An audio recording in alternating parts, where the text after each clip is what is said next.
10th Standard Science 2 Second Chapter Life Processes in Living Organisms Part 1। इस chapter में basically दो main part हैं। First है living organism and energy production. तो जो हम लोग को एनर्जी चाहिए रहती है हमारे डे टू डे एक्टिविटीज़ के लिए, वो एनर्जी का प्रोडक्शन कैसे होता है, वो एक चीज़ है इसमें इम्पोर्टेंट। सेकेंड है सेल डिवीजन। सेल डिवीजन में दो टाइप है, आपको पता है कि एक माइटोसिस है और एक मेयोसिस है। तो दोनों में कितने स्टेजेस हैं, कैसे होता है और क्या डिफरेंसेस हैं, वो हम लोग स्टडी करेंगे इस चैप्टर में।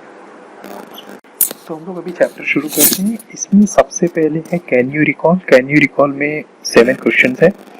जो नया पोर्शन है इस साल का डिडक्टिव पार्ट है, उसमें ये सातों निकाल दिया, लेकिन 8th और 9th में जो आपने साइंस में पढ़ा था उससे रिलेटेड ये क्वेश्चन है जो बहुत इम्पोर्टेंट है ये समझने के लिए कि एनर्जी प्रोडक्शन क्यों ज़रूरी है, एनर्जी क्यों इम्पोर्टेंस रखती है हमारे लिए। तो इसलिए हम लोग थोड़ा सा देख लेते हैं, बहुत डिटेल में नहीं जाते हुए। फर्स्ट क्वेश्चन है how are the food stuff and their nutrient contents useful for body. जो खाना खाते हैं फूड स्टफ है और जो उसके न्यूट्रिएंट्स हैं, उसके अंदर जो न्यूट्रिशन वाली चीज़ें होती हैं वो क्यों इम्पोर्टेंट है। तो इसलिए इम्पोर्टेंट है कि जो भी आप खाना खाते हैं food stuffs we eat, they are digested and converted into soluble nutrients. वो सॉल्युबल न्यूट्रिएंट्स में कन्वर्ट हो जाते हैं और वो कन्वर्ट होने के बाद हमारे ब्लड में ब्लड उसको एब्सॉर्ब कर लेता है और ब्लड क्या करता है कि बॉडी के हर सेल तो बॉडी के हर पार्ट में पहुंचा देता है। इसके बाद क्या होता है कि और ब्लड अपने साथ में ये न्यूट्रिएंट्स पहुंचाता है और साथ साथ में ऑक्सीजन भी लेके जाता है। हाँ, in the body cells oxygen carries out oxidation of nutrients and energy is produced। तो ब्लड में न्यूट्रिएंट्स होता है प्लस ऑक्सीजन होता है, तो इसलिए क्या होता है वहाँ पे ऑक्सीडेशन होता है। ऑक्सीजन के प्रेजेंस में ऑक्सीडेशन होता है, आपको पता है। तो वहाँ पे ऑक्सीडेशन के बाद क्या होता है, जो न्यूट्रिएंट्स हैं उससे एनर्जी प्रोड्यूस होती है। और ये एनर्जी क्यों जरूरी है, energy helps the body to carry out all its function. तो so that's why food stuff and their nutrients are very useful for our body. जो नेक्स्ट क्वेश्चन है वो है कि what is importance of balanced diet for body. Balanced diet मतलब होता है कि जो न्यूट्रिएंट्स होते हैं वो अलग अलग टाइप के होते हैं। आपने सुना होगा carbohydrates, protein, fat, vitamin, minerals. तो जिस डाइट में इन सारे टाइप के न्यूट्रिएंट्स रहे, ये जितने भी हैं carbohydrates, protein, fats, vitamin, mineral, उसको बोलते हैं बैलेंस्ड डाइट। तो balanced diet for all this nutrients are right proportion. तो सब राइट प्रोपोर्शन में होते हैं बैलेंस्ड डाइट में। Since balanced diet is required for energy and nutrition, it is very important to maintain our health। तो अपने health को maintain करने के लिए सिर्फ विटामिन खाओगे तो काम नहीं चलेगा, सिर्फ कार्बोहाइड्रेट्स लोगे तो भी काम नहीं चलेगा, सिर्फ फैट खाओगे तो भी काम नहीं चलेगा। इसलिए सब चीज़ें प्रॉपर प्रोपोर्शन में चाहिए रहती है। नहीं खाना भी ठीक नहीं है, बहुत ज़्यादा खाना भी ठीक नहीं है, लेकिन हमको सब चीज़ें जितने भी न्यूट्रिएंट्स हैं सारे के सारे क्या होने चाहिए, बैलेंस्ड होने चाहिए। Hence balanced diet is essential for our body. Next question है which different functions are perform by muscles in our body. तो जो मसल्स होते हैं वो कौन कौन सा फंक्शन करते हैं। 9th में हमने पढ़ा था कि टाइप ऑफ मसल पढ़ा था कि कितने टाइप के मसल होते हैं और हर टाइप का काम जो होता है वो अलग अलग होता है। तो there are mainly 3 types of muscles in our body. First है voluntary muscle. Voluntary muscle bring about all the movement according to our will. तो वॉलंटरी मसल क्या करती है, जो हम लोग अपने हिसाब से काम करा सकते हैं। Involuntary muscle brings about all vital activities of the body. बहुत सारे मसल्स ऐसे हैं जो इनवॉलंटरी होते हैं, वो हमारे हिसाब से, हमारे दिल के हिसाब से काम नहीं करते, वो अपने हिसाब से काम करते रहते हैं। The visceral organs are under the control of involuntary muscle. जो बॉडी के अंदर साइड के जो ऑर्गन्स हैं वो इनवॉलंटरी मसल के कंट्रोल में होते हैं, वो उस पर कंट्रोल करते हैं, हम लोग नहीं। जैसे अपने बाहर के ऑर्गन्स जैसे हाथ पैर है, इसका मूवमेंट जो है वॉलंटरी है, तो वॉलंटरी मसल काम करती है। लेकिन पेट के अंदर के जो आपके ऑर्गन्स वगैरह हैं वो सब इनवॉलंटरी मसल उसको कंट्रोल करती है। और थर्ड टाइप आपको पता है कि कार्डियक मसल है, जो हमारे हार्ट की जो मसल है उसको बोलते हैं कार्डियक मसल। नेक्स्ट क्वेश्चन है what is importance of digestive juices in digestive system. जो हमारा डाइजेस्टिव सिस्टम है उसके लिए डाइजेस्टिव जूसेस, जैसे यदि आप मुंह में कुछ खाना डालते हैं सबसे पहले सलाइवा आपकी मिलती है उस खाने से। तो सलाइवा क्यों मिलती है, उसका इंपॉर्टेंस क्या है। तो बेसिकली जो भी डाइजेस्टिव जूसेस हैं वो डाइजेशन में कैटलिस्ट का काम करते हैं, मतलब डाइजेशन की रेट को बढ़ा देते हैं। Digestive juices contain different enzymes, अलग अलग टाइप के एंजाइम्स होते हैं उसके अंदर। They acts as catalyst and bring about the chemical reaction at the faster pace. तो जो हम खाते हैं चीज़ें, उसको पहले हम लोग खा रहे हैं कॉम्प्लेक्स चीज़ें, बाद में जब तोड़ के वो सिंपल कंपाउंड बना देते हैं, तो वो जितना भी वो रिएक्शन होता है, वो रिएक्शन को फास्ट कर देता है। The digestive juices of stomach make pH of digestive tract acidic, while at that of intestine juice make it alkaline. तो हमारे पेट के अंदर स्टमक में जो जूसेस है वो pH एसिडिक बनाता है, इससे जो खाते हैं चीज़ें उसको डाइजेस्ट होने में, एब्सॉर्प्शन में, डाइजेशन में ईजी होता है, उसमें आसानी होती है। Next question is which system is in action for removal of waste materials produced in human body? तो एक्सक्रीटरी सिस्टम जो होता है वो हमारा वेस्ट मटेरियल निकालने के लिए बना है हमारी बॉडी में। एक्सक्रीटरी सिस्टम का लास्ट ईयर में हमने पढ़ा। तो जो हमारे नाइट्रोजनस वेस्टेज होते हैं वो सब ह्यूमन बॉडी से निकालते हैं, वो सब पॉइजनस होते हैं, एक्चुअली देखें तो हार्मफुल होते हैं, उनको निकालने का काम करता है हमारा एक्सक्रीटरी सिस्टम। सिक्स्थ क्वेश्चन है what is the role of circulatory system in energy production? तो सर्कुलेटरी सिस्टम मतलब हमारा जो ब्लड सर्कुलेशन होता है उसका क्या रोल है एनर्जी प्रोडक्शन में? तो उसका रोल ये है कि हम पहले क्वेश्चन का भी आंसर में देखा था हमने कि ब्लड जो है अपने साथ में बॉडी के हर सेल में, ईच एंड एवरी सेल को वो सप्लाई करता है ऑक्सीजन। तो due to circulatory system glucose from digestive system and oxygen from respiratory system is transported to every cell. हर सेल में ग्लूकोज और ऑक्सीजन पहुंचता है। और देन क्या होता है, red blood cells carry oxygen as the blood is pumped by heart in every cell with the help of oxygen. Glucose molecules yield the energy by process of oxidation. तो हर cell के अंदर oxidation का process होता है जो with the help of oxygen और जो glucose है, ग्लूकोज मतलब डाइजेस्टिव सिस्टम से जो सिक्रेशन वहाँ से एब्जॉर्प्शन के बाद ग्लूकोज है वो और ऑक्सीजन दोनों सर्कुलेटरी सिस्टम पूरी बॉडी में पहुंचाता है, हर सेल में पहुंचाता है और हर सेल के अंदर ऑक्सीडेशन का काम होता है और उस ऑक्सीडेशन की प्रोसेस से हमको एनर्जी मिलती है जो कि हमारे काम करने के लिए बहुत ही जरूरी है। कैन यू रिकॉल का लास्ट क्वेश्चन है how are the various processes occurring in human body controlled in how many ways? तो हमारी बॉडी में जितने भी प्रोसेस होते हैं वो कंट्रोल कौन करता है और कितने वेज हैं कंट्रोल करने के तरीके हैं? तो the nervous system and the endocrine system brings about control by nervous and chemical coordination in the body. तो दो चीज़ें हैं, एक तो नर्वस सिस्टम कंट्रोल करता है और एंडोक्राइन सिस्टम। एंडोक्राइन ग्लैंड्स जो हमारे बॉडी के अंदर अलग अलग हार्मोन्स सीक्रेट करते हैं, तो उनकी वजह से हमारी पूरी की पूरी बॉडी क्या होती है, कंट्रोल होती है। Due to such coordination, different function of body are carried out in sequential and control. तो बॉडी की जितनी भी फंक्शन है बॉडी के, they are carried out in sequential, sequence में वो सब करते हैं और कंट्रोल मैनर में, अनकंट्रोल नहीं हो जाता। हमारा ग्रोथ से लेके हमारे जो डे टू डे एक्टिविटी होती है बॉडी की इंटरनल एक्टिविटी, हमारा ग्रोथ है, ये सब के सब कंट्रोल होते हैं। They are controlled by endocrine system and nervous system. तो ये जो सातों क्वेश्चन है आप लोग को वो रीडिंग इसमें डाला हुआ है, मतलब खुद को करना है, सेल्फ स्टडी में डाला हुआ। तो इस एग्जाम में तो नहीं पूछेंगे, लेकिन इसमें एक बार आप लोग पढ़ लेना। हमारे जो आपको डाइजेस्ट हमने प्रोवाइड किया है उसमें इसके आंसर है डिटेल में, तो एक बार खाली रीड करके समझ लेना, कुछ नहीं आएगा तो पूछना। बेसिकली जो मैंने अभी ब्रीफ में एक्सप्लेन किया वही सब है, खाली आप लोग एक बार रीड करना, जरूर करना, उसको इग्नोर मत करना। Living organisms and life processes, page number 12 पे आ जाओ आप लोग। वहाँ पे various organ system are continuously performing their function in human body along with the various systems like digestive, respiratory, circulatory, excretory and control system. Different external and internal organs are performing their function independently but through a complete coordination. तो हमारी body में organ system है, बहुत सारे organ है और organ का एक सिस्टम बना है, तो वो अलग अलग फंक्शन परफॉर्म करते हैं। और इसके अलावा बहुत सारे सिस्टम है हमारी बॉडी में, जैसे डाइजेस्टिव सिस्टम है, रेस्पिरेटरी सिस्टम है, सर्कुलेटरी सिस्टम है, एक्सक्रीटरी सिस्टम है, कंट्रोल सिस्टम है, जो इंटरनल और एक्सटर्नल ऑर्गन्स हैं वो अपना काम इंडिपेंडेंटली करते हैं, अलग अलग करते हैं, but they work in the coordination with each other. वो एक दूसरे के साथ कोऑर्डिनेशन के साथ काम करते हैं।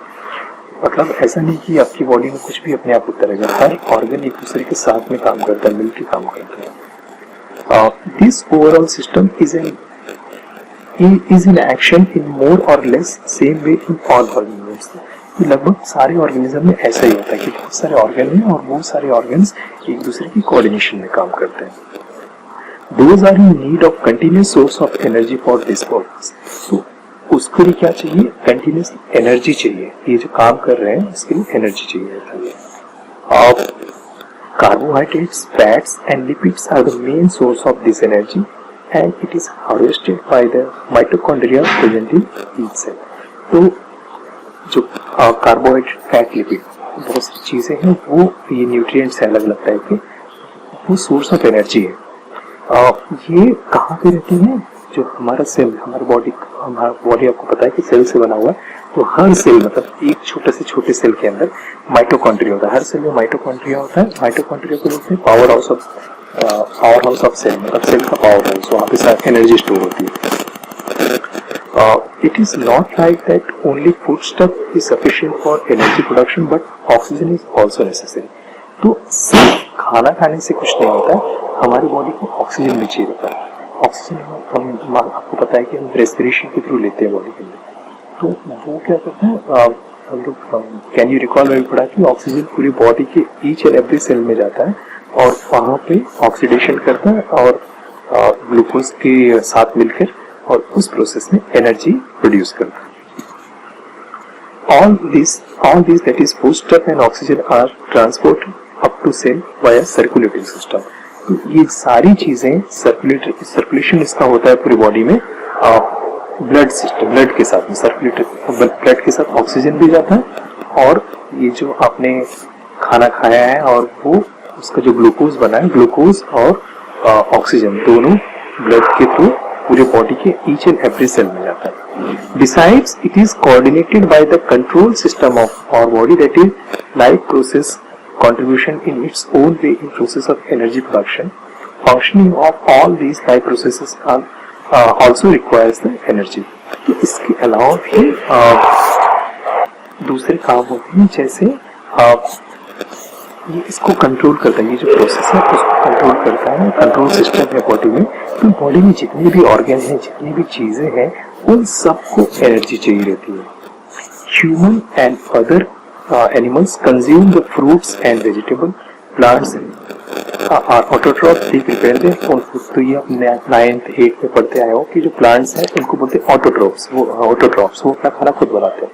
ह्यूमन है वो प्लांट्स भी खाता है, फ्रूट वेजिटेबल या दूसरे प्लांट्स भी खाता है, दूसरी चीजें भी खाता है, दूसरे एनिमल्स को भी खाता है। They utilize some of the food for themselves, whereas remaining is stored in various parts like fruit, leaves, stem, roots etc. तो प्लांट जो है वो प्लांट्स आर ऑटोट्रॉप, तो वो अपना खाना खुद बनाते हैं, वो कुछ खाना यूटिलाइज करते हैं खुद के लिए। whereas remaining stored in various parts like fruit, leaves, stem, root etc. तो अपने फ्रूट में प्लांट्स के फ्रूट के अंदर, उसके लीव्स के अंदर, स्टेम के अंदर, रूट्स के अंदर कुछ जो एनर्जी है, कुछ फूड है, वो स्टोर करके रख लेते हैं।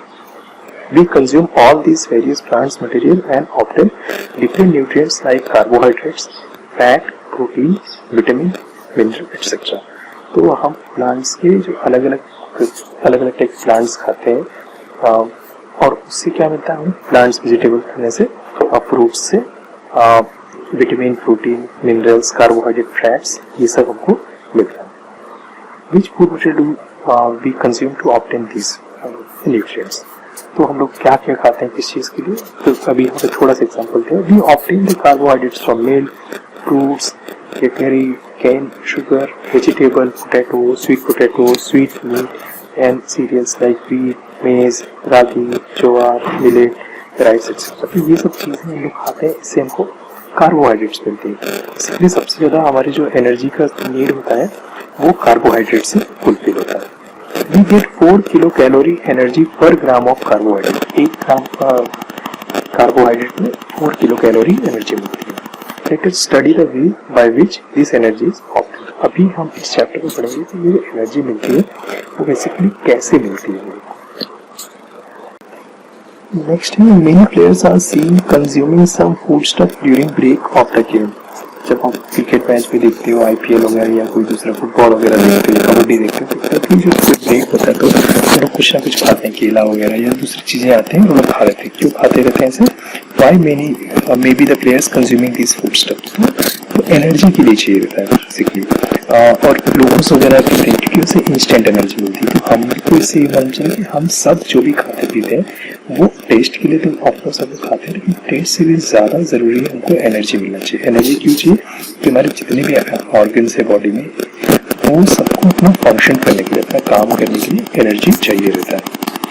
अब है what is respiration, how does it occurs. तो रेस्पिरेशन भी हमने 9th में पढ़ा था, पूरा डिटेल में था रेस्पिरेशन का। तो रेस्पिरेशन क्या है basically? Inhalation exhalation is called breathing, और ब्रीदिंग से रेस्पिरेशन होता है। मतलब हम लोग ऑक्सीजन इनहेल करते हैं, अंदर लेते हैं, और CO2 एक्सहेल करते हैं, मतलब हम लोग CO2 कार्बन डाइऑक्साइड को बाहर आते हैं, गिवन आउट करते हैं। तो जो रेस्पिरेशन होता है वो 2 टाइप का होता है। तो जो हम अपने नाक से ऑक्सीजन अंदर लेते हैं और नाक से ही CO2 बाहर निकालते हैं, उसको कहते हैं एक्सटर्नल रेस्पिरेशन, तो बाहरी रेस्पिरेशन है। इंटरनल रेस्पिरेशन वो होता है जो हमने इस चैप्टर में शुरू में बताया था कि जो ब्लड है, ब्लड का जो RBC है वो ऑक्सीजन को हर सेल के, बॉडी के हर सेल में कैरी करता है, और वहाँ जाने के बाद वो ग्लूकोज के साथ मिलकर वो ऑक्सीडेशन करता है। उस प्रोसेस में, ऑक्सीडेशन वाली जो प्रोसेस होता है उसमें बॉडी को एनर्जी मिलता है और CO2 वगैरह रिलीज होता है। तो CO2 फिर से ब्लड में आ जाता है, ब्लड जो वापस जा रहा है लंग्स की तरफ वापस जा रहा है, तो वो वहाँ पहुँच जाता है और वो CO2 बाहर निकलता है। तो ये जो माइटोकॉन्ड्रिया के अंदर होता है, जो मतलब ऑक्सीजन सेल में जाता है, सेल का जो माइटोकॉन्ड्रिया है, माइटोकॉन्ड्रिया के अंदर जो ऑक्सीडेशन का प्रोसेस जो होता है उसको बोलते हैं internal respiration. Living organism and energy production. तो लिविंग ऑर्गेनिज्म में एनर्जी प्रोडक्शन कैसे होता है? तो पेज नंबर 13 पे आओ, वहाँ पे एक फिगर है ह्यूमन रेस्पिरेटरी सिस्टम के बारे में जो हमने पढ़ा था। What is respiration, internal respiration और एक्सटर्नल रेस्पिरेशन, वो इसका रिलेटेड इससे डायग्राम है। तो इसका एक्सप्लेनेशन है कि in the living organisms respiration occurs at 2 level as body and cellular level. 2 level पे रेस्पिरेशन होता है, एक बॉडी लेवल पे मतलब जो बाहर होता है, जो हम लोग अपने नोज के साथ में ऑक्सीजन को अंदर लेते हैं, इनहेल करते हैं, और जो बाहर निकालते हैं एक्सहेल करते हैं। तो 2 लेवल पे रेस्पिरेशन होता है। Oxygen and carbon dioxide are exchange between body and surrounding in case of respiration occurring at body level. तो बॉडी लेवल पे जो रेस्पिरेशन होता है, जो नाक से रेस्पिरेशन होता है, हम लोग लेते हैं, जो लंग्स तक जाता है, तो वहाँ पे ऑक्सीजन और CO2 एक्सचेंज होता है। In case of respiration at cellular level, जिसको हमने पहले पढ़ा था कि इंटरनल रेस्पिरेशन जिसको बोलते हैं, उसमें क्या होता है कि food stuff are oxidised either with और विदाउट हेल्प ऑफ ऑक्सीजन। तो वहाँ पे ऑक्सीजन जो हम लोग एरोबिक एनिमल्स हैं, मतलब हम लोग ऑर्गेनिज्म कौन से टाइप के हैं? एरोबिक। तो हमको रेस्पिरेशन के लिए ऑक्सीजन चाहिए होता है। जो एनारोब्स है, एनारोब्स को रेस्पिरेशन के लिए ऑक्सीजन नहीं चाहिए होता, वो एब्सेंस ऑफ ऑक्सीजन में भी ऑक्सीडेशन करके अपना एनर्जी प्रोड्यूस कर सकते हैं।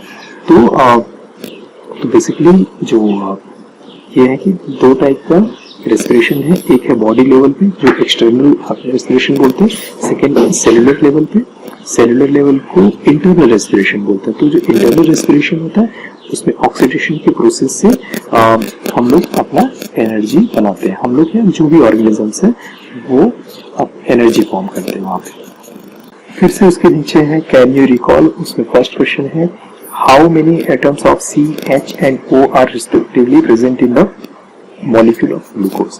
तो लास्ट ईयर भी जब हमने पढ़ा था तो ग्लूकोज का आप लोग को फॉर्मूला याद करा था। तो ग्लूकोज का जो फॉर्मूला है वो है C6H12O6, और बोला था कि इसको याद भी कर लेना। तो C6H12O6 मतलब ग्लूकोज के एक मॉलिक्यूल के अंदर कार्बन के 6 एटम्स हैं, हाइड्रोजन के 12 एटम्स हैं और ऑक्सीजन के 6 एटम्स हैं। नेक्स्ट क्वेश्चन है which type of chemical bonds are present between all these atoms. तो बॉन्ड्स हमने लास्ट ईयर भी पढ़ा था कि एक कोवेलेंट बॉन्ड होता है, दूसरा आयोनिक बॉन्ड होता है, दो टाइप की बॉन्ड हमने पढ़े। तो यहाँ पे C6H12O6 मतलब ग्लूकोज के अंदर कार्बन, हाइड्रोजन और ऑक्सीजन के बीच में जो बॉन्ड होता है उसको बोलते हैं कोवेलेंट बॉन्ड। मतलब ये लोग बॉन्ड क्या करते हैं, शेयर करते हैं। आयोनिक बॉन्ड हमने पढ़ा था कि वो लोग आइदर डोनेट करते हैं या एक्सेप्ट करते हैं, लेकिन कोवेलेंट बॉन्ड में क्या करते हैं, शेयरिंग ऑफ इलेक्ट्रॉन। तो इसमें इलेक्ट्रॉन शेयर होता है। इसका थर्ड क्वेश्चन है इसका कि in terms of chemistry what happens actually when a molecule is oxidised. जब मॉलिक्यूल ऑक्सीडाइज होता है तो क्या होता है एज पर केमिस्ट्री। तो ऑक्सीडेशन जब होता है तो इसका मतलब है कि ऑक्सीजन का एटम लेता है, मतलब अगर कोई चीज ऑक्सीडाइज कर रहा है मतलब वो ऑक्सीजन को यूज कर रहा है, मतलब ऑक्सीजन ले रहा है, मतलब गेन कर रहा है। When molecule oxidise it means it gains oxygen या और it lose electron, electron lose करता है या ऑक्सीजन गेन करता है, तो उस प्रोसेस को बोलते हैं ऑक्सीडेशन। पेज नंबर 13 पे ही जहाँ पे आपकी कैन यू टेल के क्वेश्चन खत्म हो रहे हैं, उसके नीचे से हम लोग स्टार्ट करते हैं फिर से। Carbohydrates of the food that we consume every day are mainly utilised for production of energy required for daily needs. तो जो हम लोग कार्बोहाइड्रेट्स खाते हैं, मतलब चपाती, चावल वगैरह ये सब जो खाते हैं, वो रोज की जो एनर्जी नीड होती है हमारी बॉडी की उससे फुलफिल होती है, उससे पूरी होती है। तो वो यूटिलाइज होते हैं बॉडी के अंदर जाके और उससे एनर्जी प्रोड्यूस होता है। This energy is obtained in the form of ATP. तो एनर्जी जो प्रोड्यूस होती है कार्बोहाइड्रेट से वो एटीपी फॉर्म में प्रोड्यूस होती है। एटीपी का फुल फॉर्म आपको पता ही होगा। एटीपी का फुल फॉर्म है एडिनोसिन ट्राइफॉस्फेट। तो ये एटीपी फॉर्म कैसे होती है, for this purpose means energy बनने के लिए, एनर्जी के प्रोडक्शन के लिए glucose a type of carbohydrate is oxidised step by step in the cells. तो हम लोग जैसे पढ़ रहे हैं कि सेल के अंदर ग्लूकोज का ऑक्सीडेशन होता है तब मिलती है एटीपी जो एनर्जी है, एडिनोसिन ट्राइफॉस्फेट। तो जो ग्लूकोज का ऑक्सीडेशन जो होता है वो प्रोसेस हमको डिटेल में पढ़ना है आपको। वो स्टेप बाय स्टेप होता है, एक एक स्टेप में एक एक चीजें उसमें वो ग्लूकोज अपना फॉर्म चेंज करते रहता है और लास्ट फॉर्म में वो बन जाता है ATP. This is called as cellular respiration. तो जो ग्लूकोज से एटीपी फॉर्मेशन है, ग्लूकोज से एटीपी फॉर्मेशन जितने स्टेप में होता है उसको बोलते हैं, उस पूरे टोटल स्टेप्स को मिला के सेलुलर रेस्पिरेशन और internal respiration. Cellular respiration occurs among the living organisms by two method. तो सेलुलर रेस्पिरेशन के दो मेथड है। Those two methods are aerobic respiration. Aerobic respiration में ऑक्सीजन इज इन्वॉल्व, जिसमें ऐसे ऑर्गेनिजम्स जो जिनको ऑक्सीजन चाहिए रहती है, तो उसमें जो सेलुलर रेस्पिरेशन होता है वो एरोबिक रेस्पिरेशन है। और anaerobic respiration oxygen is not involve, तो उसमें ऑक्सीजन नहीं चाहिए रहता। In aerobic respiration glucose is oxidised in 3 steps. तो हम लोग हैं, तो हम क्या करते हैं, एरोबिक रेस्पिरेशन है हमारा। तो इसमें जो इंटरनल रेस्पिरेशन है या ऑक्सीडेशन है वो 3 स्टेप में होता है। तो हम लोग को पढ़ते हैं कि 3 स्टेप क्या है। Since these 3 steps occurs in cell, hence मैंने यहाँ पे सेल का एक डायग्राम रखा है, आप लोग देख लो। इसमें यू विल गेट आइडिया कि माइटोकॉन्ड्रिया कहाँ पर है सेल में, और सेल में साइटोप्लाज्म कहाँ होता है, न्यूक्लियस कहाँ पर होता है। तो इससे आपको एक पिक्चर क्लियर हो जाएगा कि ये जो प्रोसेस हो रहे हैं तीनों, जो इंटरनल रेस्पिरेशन वाला प्रोसेस है वो कहाँ पे हो रहे हैं। तो 3 स्टेप है। 3 स्टेप में सबसे पहला स्टेप है glycolysis. Process of glycolysis occurs in cytoplasm. तो सेल के जो साइटोप्लाज्म वाला पार्ट है, आप देखो साइटोप्लाज्म कहाँ पर है सेल में, तो वहां पे होता है ग्लाइकोलिसिस। तो ग्लाइकोलिसिस में क्या होता है, molecule of glucose is oxidised step by step in this process and 2 molecules of each, that is pyruvic acid, ATP, NADH2 and water are form. तो इसमें ग्लूकोज का एक जो मॉलिक्यूल है, ग्लूकोज का मॉलिक्यूल मतलब C6H12O6 जो है वो ऑक्सीडाइज होता है और स्टेप बाय स्टेप, और इसमें पायरुविक एसिड, एटीपी, NADH2 और वाटर, इसके 2 मॉलिक्यूल फॉर्म होते हैं। सारे के सारे इन चारों के 2 मॉलिक्यूल्स ईच फॉर्म होते हैं। Molecules of pyruvic acid forms in this process are converted into molecule of acetyl coenzyme A.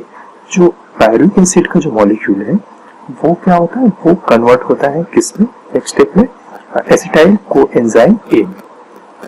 2 molecules of NADH2 and 2 molecules of CO2 are released during this process।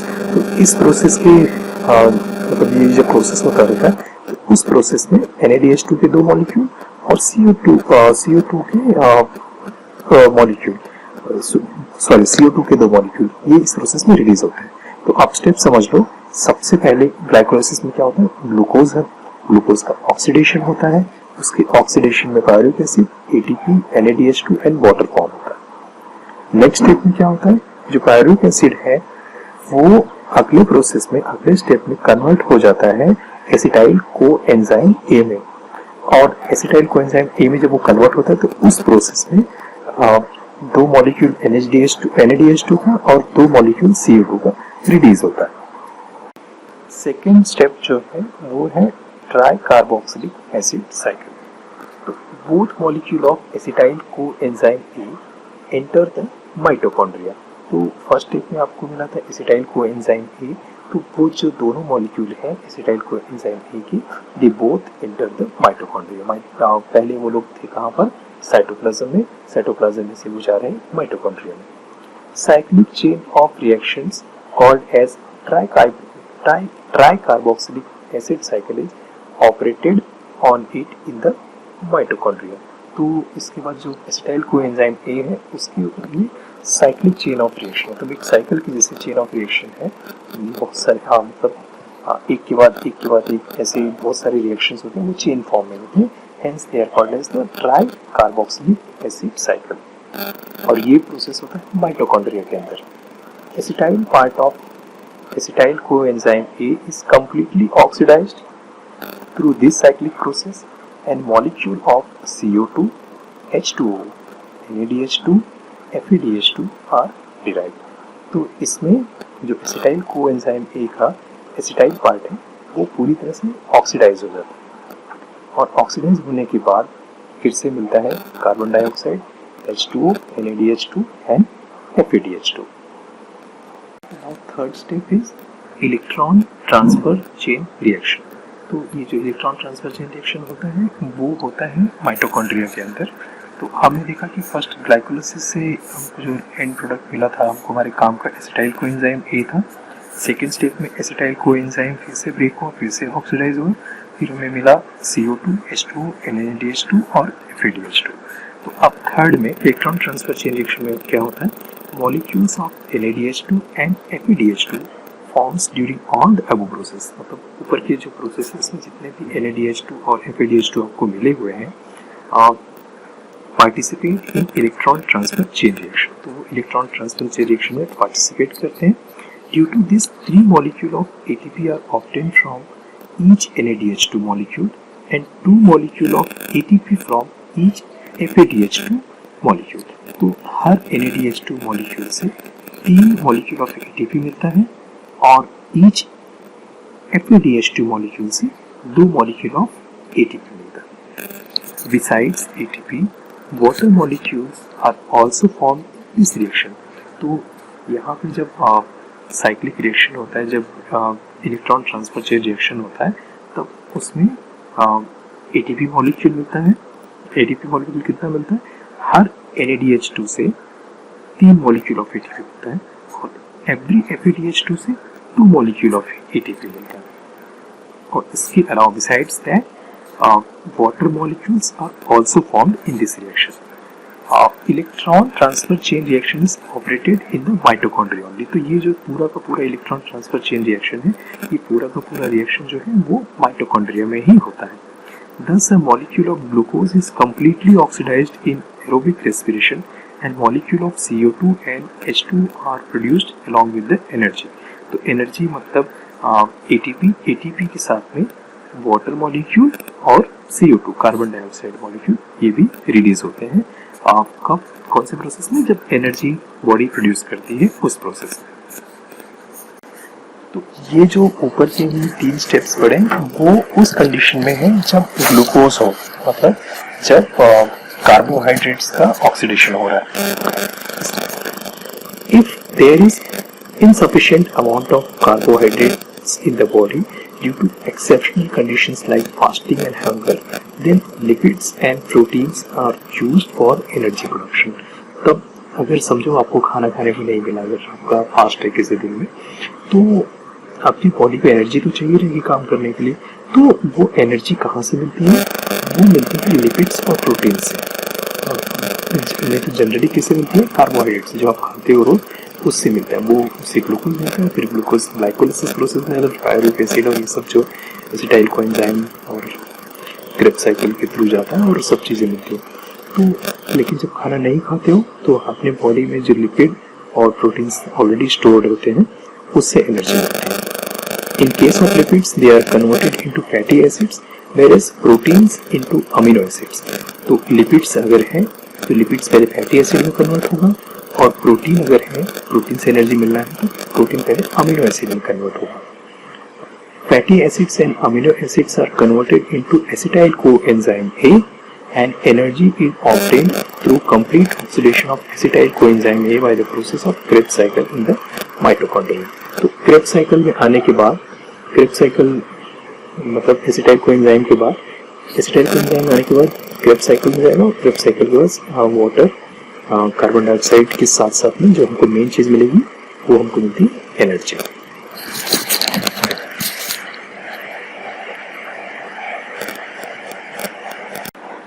तो energy production की जो चीजें आपने पढ़ी है वो यहाँ पे जो चार्ट दिया है उस चार्ट के थ्रू आप याद रखना। वो सिंपल है, अगर वैसे आप देखोगे तो याद भी हो जाएगा। जैसे यहाँ पे चार्ट में देखो कि सबसे बीच वाला लाइन देखो, कार्बोहाइड्रेट्स है। अगर कार्बोहाइड्रेट नॉर्मल दाल चपाती या फिर चावल ये सब अगर खाते हो कार्बोहाइड्रेट से मिलता है हमको। तो कार्बोहाइड्रेट से सबसे पहले ग्लाइकोलिसिस होता है, मतलब ग्लूकोज मिलेगा। ग्लूकोज से पहला प्रोसेस होगा ग्लाइकोलिसिस, ग्लाइकोलिसिस से पायरुविक एसिड, पायरुविक एसिड से एसिटाइल कोएंजाइम में, एसिटाइल कोएंजाइम ए के बाद क्रेब्स साइकिल होता है। क्रेब्स साइकिल मतलब ये जो इलेक्ट्रॉन ट्रांसफर साइकिल हो रहा है उसके वो साइकिल। फिर उसके बाद क्रेब्स साइकिल बाद क्या मिलता है? CO2 plus H2O plus energy. मतलब CO2 और H2 बाई प्रोडक्ट है, एनर्जी हमारा मेन प्रोडक्ट है जो हमें चाहिए था। तो ये बीच वाला लाइन है कि अगर आप कार्बोहाइड्रेट कंज्यूम कर रहे हो। फिर लेफ्ट वाला आप देखो, लेफ्ट में है लिपिड्स। अगर आप लिपिड्स कंज्यूम कर रहे हो तो लिपिड्स सबसे घर से जो आप फास्टिंग पे हो, आपने उस दिन खाना नहीं खाया, तो बॉडी के अंदर जो लिपिड्स पहले से स्टोर्ड है वो सबसे पहले कन्वर्ट होंगे फैटी एसिड्स में, और फैटी एसिड्स कन्वर्ट होगा यहाँ पे एरो देखो एसिटाइल कोएंजाइम में, फिर एसिटाइल कोएंजाइम में क्रेब्स साइकिल में जाएंगे, और क्रेब्स साइकिल से CO2 H2 प्लस एनर्जी मिलेगी। तो ये हो गया सेकेंड। और थर्ड देखो प्रोटीन वाला, कि आपने खाना नहीं खाया तो जो बॉडी में जो ऑलरेडी स्टोर्ड प्रोटीन है उससे कैसे एनर्जी मिलती है। तो प्रोटीन है, प्रोटीन के बाद अमीनो एसिड में प्रोटीन कन्वर्ट हो जाएगा, और अमीनो एसिड कन्वर्ट हो गया एसिटाइल कोएंजाइम में, और फिर हो जाएगा क्रेब्स साइकिल से CO2 H2O प्लस एनर्जी हमको मिलेगी लास्ट में।